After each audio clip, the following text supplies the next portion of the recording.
My dog this week is Debbie Does Dallas, an X-rated hardcore porno film that rips off everybody's favorite pro football cheerleaders, the Dallas Cowgirls. The movie, needless to say, has nothing to do with the Cowgirls, but it got a lot of publicity when the Dallas team sued for infringement of copyright, and believe me, copyright is the least of the things that are infringed on in this movie. It's about a young girl's attempt to raise enough money to fly to Dallas and become a cheerleader, and while working as a clerk in a sporting goods store, Debbie finds out in no time at all what a good sport the owner of the store is. But the movie is so boring and repetitive and tasteless, like most hardcore films, that about halfway through I began to realize that it doesn't need a movie critic to analyze it. It needs a gynecologist. Well, I saw it. I thought she was kind of cute in the film. But anyway, Roger, you know what happened to Nancy Kwan, the Oriental actress who became a big splash some 17 years ago with two fine films, The World of Susie Wong and Flower Drum Song? Frankly, no. No, and you don't care either, I guess. Well, sad to say, Nancy Kwan has fallen on hard times. She's the star of My Dog of the Week, a little film called Wonder Women. That's Wonder Women, not to be confused with the comic book or the TV show, although I suppose if you were confused and went to the picture of the rip-off artist who made this trash, probably you'd be happy to sell you a ticket. In the film, Nancy Kwan plays a crazy surgeon who runs a multi-million-dollar body shop, and I mean literally a body shop. She and her henchwoman kidnap famous athletes and surgically attach parts of their bodies to rich old men who are about to kick the bucket. Of course, she charges them an arm and a leg. Oh. Now here you see her right-hand girl who's about to get her a right leg. Oh. What an outrageous story. You might say this is one that really goes out on a limb. Oh, you might. Okay.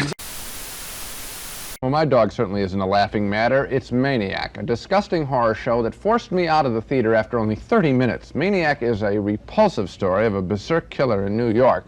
This is an extremely brutal film that thoroughly grossed me out, and what sent me out of the theater so early was the scene where we see a head hit by a shotgun blast and it explodes in slow motion. That came after a couple of throat slashings and a vicious strangulation.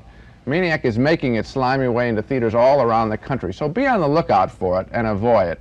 You know, sometimes that's a very valid reaction to just walk out on a film like that, even if you're a movie critic, because as a civilized person, there's no point in sitting there and watching that kind of stuff. There was no point at which the film was going to redeem itself after that. It was a real gross-out show. Sounds bad. My Dog this week is probably not as bad as Maniac, but it's pretty bad. It's called Beyond Evil. Maybe it should be retitled Beyond Comprehension. It's a completely muddled, ridiculous mess that combines voodoo, haunted houses, ghosts, and faith healers into a story so confusing that even the characters are messed up. They talk about yesterday, when what they mean was the day before yesterday in this movie. The movie stars John Saxon, who's just been appointed by our president as ambassador to Mexico. He co-stars with Linda Day George as a married couple who go to live on a tropical island. They move into a vast old manor house that island reputations say is haunted. Well, they should have listened to the natives. Linda Day George is possessed by the spirit of a woman who was murdered in the house, and then they try to bring in the faith healer to cure her. Now, this is one of those movies where here's how the heroine spends her day. First of all, she gets a knife wound that mysteriously heals. Then she gets eyes that turn green and shoot death rays at people. Then she has hallucinations about pagan rituals, and she still has dinner on the table when her husband comes home. My Dog this week features 3 apes and 3 humans, and the apes are more entertaining. Tony Danza from TV's Taxi stars in Going Ape as a young man with an inheritance problem. His father dies and leaves Danza 3 pet orangutans. If he can take care of them for 5 years, he'll receive $5 million. If not, the money goes to the local zoo, so the zoo sends a bunch of comic mobsters out to kill the apes. Now, the orangutans are weird and funny to look at for about half an hour, which is about 30 minutes longer than the humans in the film are appealing. Going Ape was undoubtedly based on the success of Clint Eastwood's Every Which Way But Loose, a smash hit that featured 1 orangutan. But 3 beasts are not necessarily funnier, especially when their human co-stars are such jerks. Gee, My Dog this week isn't a movie, it's the movie's deceptive advertising campaign.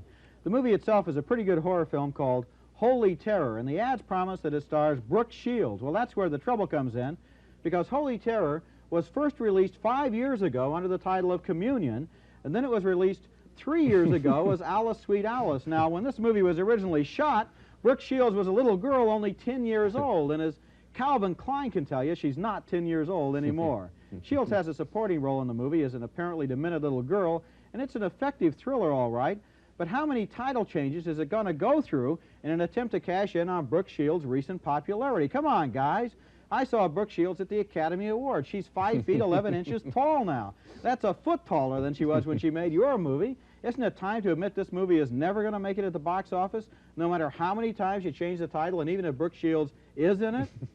Maybe they ought to try Gone with the Wind. You know, that might bring in Part two. Okay, that'd bring in a few people. Well, Gene, my dog this week is another one of those dead teenager movies. This one is called Madman. It has an amazing point-for-point similarity with two earlier Mad Slasher movies. Which ones? Called Friday the 13th Part 2 and The Burning. Just like those movies, it deals with exactly the same premise. A bunch of camp counselors are sitting around a campfire. An old geezer tells a tale about a local axe murderer. He was named Madman Mars. He hacked up his family with an axe, and then, well, they tried to kill him. They thought they hung him, but he disappeared. They never found the body. They say he's still out there somewhere, out there in the woods with his axe. And he'll get you next, Sparky. After that absolutely standard setup, Madman gives us the same old situations. Kids wandering off in the forest by themselves, getting chopped up with an axe, near Madman Mars' own smelly hideaway, which is decorated with the usual regulation skulls and intestinal leftovers. If there's anything lower than making a cynical, inept, boring, bad slasher movie, it's recycling somebody else's dead teenagers for profit. I agree. My dog this week is Great White. And if you don't know which movie this film is ripping off, well, maybe you'd also like to know that World War II has ended.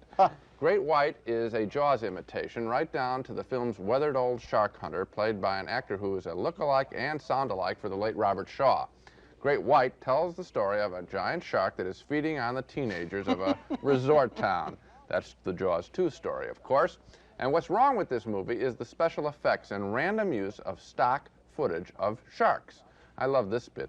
The first time we see the shark attacking, it's attacking a photographer's cage. Now, I recognize that footage from some old TV show on sharks. And that's typical of Great White. It's all old, very old. Well, my dog this week is Blood Beach, and the monster in this movie is the biggest ripoff since the ghost in the invisible bikini. You hardly ever see the monster in Blood Beach because it's beneath the sand. All you see is one hapless victim after another getting sucked down into the sand by the underground monster while the cops try to figure out what in the world is happening. Blood Beach stars Burt Young as a police detective from Chicago named Lieutenant Royko. Guess he's inspired by the Chicago newspaper columnist Mike Royko. And every time another victim gets sucked down to a sandy death on the beach at Santa Monica, Royko says, "This would have never happened back home in Chicago." When the monster finally appears, it looks like a bloodthirsty Venus flytrap. Scientists say they want to study it, but Royko says they ought to blast the hell out of it. Well, that's the old Chicago spirit. I saw the picture, too. I thought it looked like a mutant gladiola, and they only see it in the last 10 minutes. Yeah, a real ripoff. Just a glimpse. My dog this week is a kung fu laugh riot called Superpower. It's a film filled with dozens of unintended laughs while telling the story of a second-generation rivalry among a bunch of kung fu experts. The film opens with a 10-minute fight in which one kung fu master pummels the head, face, shoulders, arms, stomach, groin, and legs of another fighter. The victim finally lies groggy on the ground when a warlord supervising the fight yells, "Stop it, that's enough." It's nice, the guy's half dead. Like so many kung fu movies, Superpower is badly dubbed with American voices saying totally incongruous things. At one point, an Oriental man argues about whether he should attend a rival's dinner party. He speaks with great formality about the risk of offending his host if he doesn't attend versus the risk of insulting the memory of his father if he does attend. Just then, his Oriental wife speaks up in an American accent saying, "Come on, it's only a dinner party." That's Superpower, a very funny dog of the week. My dog is Roller Boogie, about a bunch of roller skating kids on the boardwalk at Venice, California. Now, putting the kids on roller skates makes the movie look up to date all right, but Roller Boogie somehow looked curiously familiar to me, and no wonder it's a ripoff of all those Frankie Avalon, Annette Funicello, Beach Blanket Bingo, Bikini Bongo movies from the 1960s. Take them off their surfboards and put them on roller skates and stick them in the same good old plot, and off we go. There's the local gang of cute kids, the handsome young hero, the stuck-up rich girl, and some mean old mobsters who want to tear down the roller rink. But everything turns out all right just in time for a big disco production number ripped off from Saturday Night Fever. Roller Boogie stars Linda Blair, who looks great on roller skates, and the roller skating sequences are fun, but once these kids take off their skates, they don't have anything to say to each other, and Roller Boogie falls flat on its face. I'll avoid that. My dog of the week is one of the most pathetic comedies I've ever seen. It's Scavenger Hunt, about a competition among a whole bunch of people to try and inherit a $200 million fortune. The guy who died ran a company that manufactured games, so his will offers one last game, and that's why Richard Benjamin is fighting to collect a big black safe. See these? See these? Look at these! See that?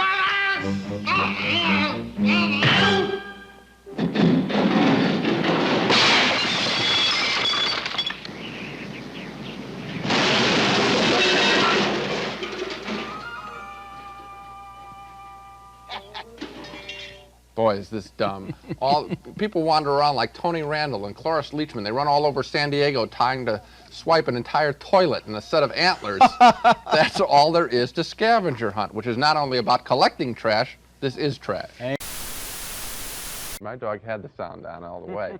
My dog this week is called Vanessa, and sadly it has nothing to do with the talented Vanessa Redgrave. No, this is a tame little skin flick about the sex education of a girl raised in a convent and set free when she inherits a small fortune from her uncle, the Bordello King of Hong Kong, who had the brains to realize the movie tells us that there is more money in sex than farming. He's a very bright guy. Vanessa is more of a travelogue than a sex show, and what sex there is tentative, nervous, and unerotic as this young heroine battles a ruthless lawyer and a sordid hangers-on. I think Zeke wants to see Vanessa, and he is interested, obviously, in her body and her fortune. The whole skin flick business seems to me to be in a real rut of late, and Vanessa is one of the reasons why. Thank you, you know, very much, Zeke. You give certain dogs a chance and they'll go crazy on a show like dog, this. I think he wants over. My dog this week is called Invincible Devil, or at least the print I saw was titled Invincible Devil. What the movie is really called is anybody's guess. You know you're in trouble when you walk into the theater and the movie starts with a hand-lettered title card that's flashed on the screen while they play the same music they usually play for that sign that says, "Ladies, hang on to your handbags. Your cooperation will help lessen their chances of being lost," right? After the title came off, the movie announces, "This is the first film ever made in stereophonic sound." Now, that would have been more impressive if the movie had been made in stereophonic sound, but it was not.